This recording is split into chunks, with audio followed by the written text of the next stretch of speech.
Então, não estamos apenas comemorando um grande momento na história de Israel, quando entramos na nossa Sukkah por 7 dias. Não estamos apenas comemorando parte da história. Olhe o mundo ao seu redor. Há uma palavra que o define: insegurança. É isso que nos cerca. Insegurança, incerteza, perplexidade, desequilíbrios, medos, atentados, desastres naturais.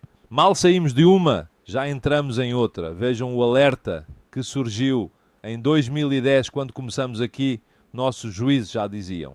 E nosso santo mestre disse que antes da manifestação de Mashiach ben David será, como nos dias de Noé, há certo tipo de pecados que fazem a terra reagir. Existe uma conexão entre você e a terra, porque cada um de nós foi formado do pó. Somos uma extensão da terra, com estrutura e inteligência. Somos uma extensão da terra, pó e pó.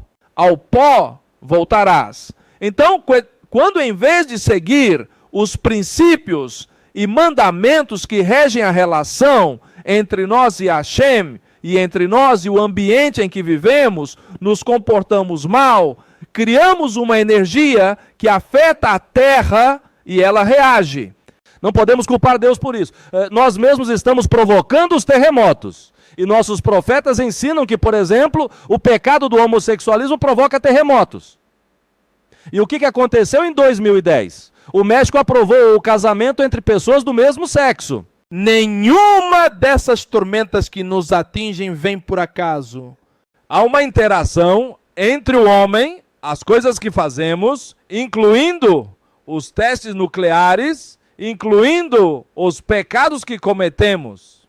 Eu li uma vez, e tenho amigos que são cientistas e que podem me ajudar nisso, me instruir nessas questões, mas eu li uma vez que um movimento maciço de pássaros de um lugar para outro, todo batendo as asas assim, pode alterar os ventos da terra.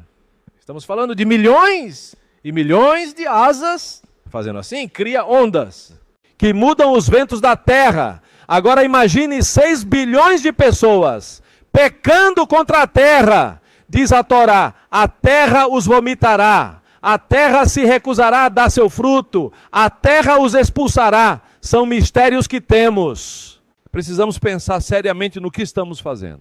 Então, insegurança, incertezas, medos, estas coisas que estão acontecendo tendem a deixar todo mundo de cabelos em pé. Trazem pânico, loucura. No trânsito, perdemos a paciência e tudo isso afeta nosso bioorganismo.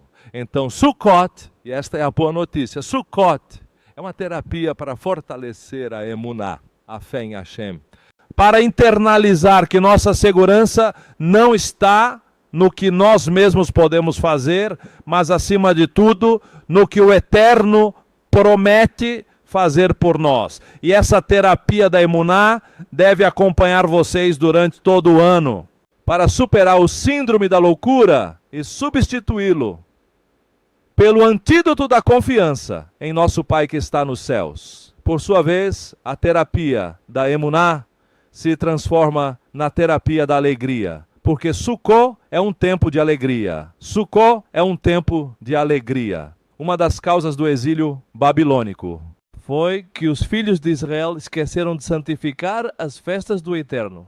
Cada vez que santificamos as festas do Eterno, curamos a terra e curamos nossas almas. Se pudéssemos entender este segredo, é libertador, é impressionante. E ao não santificar as festas do Eterno, se privaram das terapias que estão escondidas nas festividades. E como resultado disso, quando você esquece das terapias, a alma se danifica e veio o desastre. Vamos ler sobre isso em Neemias capítulo 8, versículos 13 a 16. No dia seguinte, os chefes de família, junto com os sacerdotes e os levitas, se reuniram com o mestre Esdras para estudar os termos da lei. E nessa encontraram escrito que o Senhor havia ordenado a Moisés que durante a festa do 7º mês, os israelitas deveriam habitar em Sucó, em tendas, em cabanas, em tabernáculos, e proclamar em todas as suas cidades e em Jerusalém esta ordem.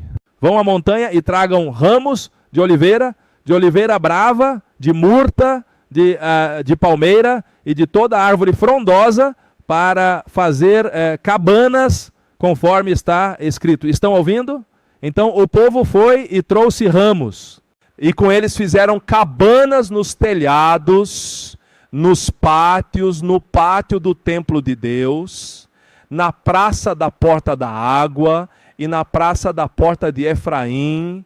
Toda a assembleia dos que haviam retornado do cativeiro fizeram cabanas e habitaram nelas. Mas ouça agora, diz, como os israelitas, isso não acontecia desde os dias de Yeshua, filho de Num.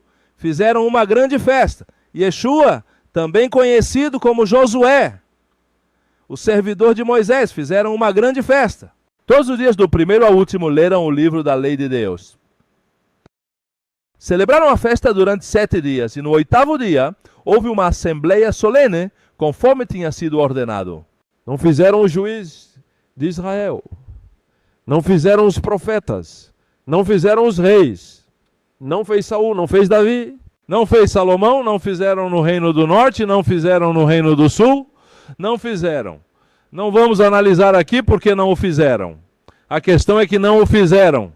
Entretanto, o livro de Neemias narra os fatos da geração após a deportação à Babilônia.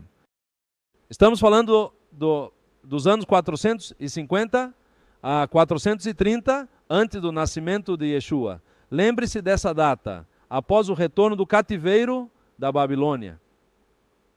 Quando foi a conquista de Yehoshua? Em que época viveu Josué? Aproximadamente 1350. 1350 anos antes do nascimento de Yeshua.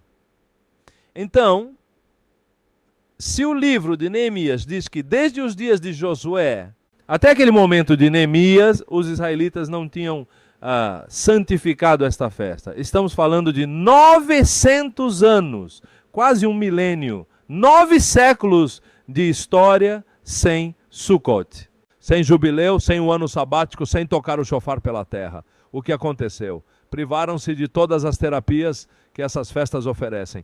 O resultado foi que a alma perdeu a emuná, a alma perdeu a alegria, se corromperam. E isso provocou o exílio babilônico. Você percebe a relação entre uma coisa e outra?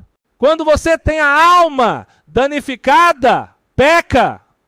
Quando você tem a alma danificada, faz tudo o que Hashem proíbe, porque sua alma está doente. É por isso que pecamos. E essas festas são terapias para reparar a alma. E quando Hashem repara a sua alma, não há satisfação maior do que fazer a vontade do Pai que está nos céus. Hoje não temos templo. O autêntico Sukkot não pode ser cumprido. O que fazemos hoje aqui no exílio não é Sukkot. Não é Sukkot, é em memória de Sukkot. E ao fazer em memória de Sukkot, a terapia de Sukkot também funciona no exílio. Residir na Sukkah, comer na Sukkah, dormir na Sukkah, até mesmo beber água, comer alguns docinhos. Isso que conhecemos como mesonote, devemos fazer na Sukkah. E tudo isso faz parte dessa terapia de quê? Emuná e alegria.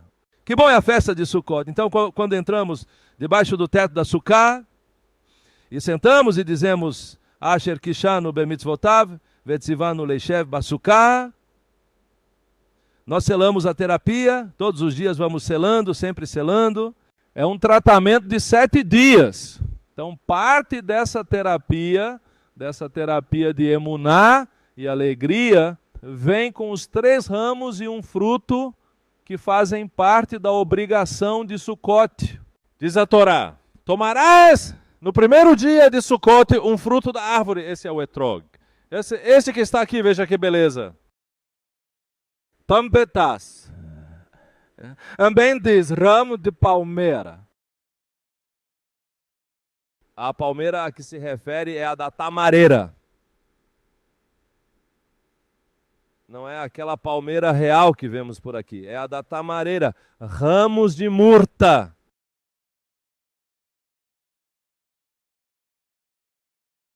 Podem ser 4. Não podem ser 2. Essa é a terapia. Não inventa. Tem que ser 3. Dessas tem que ser 2. Não pode ser 1. Não pode ser 5. Não inventa. Tem que ser assim.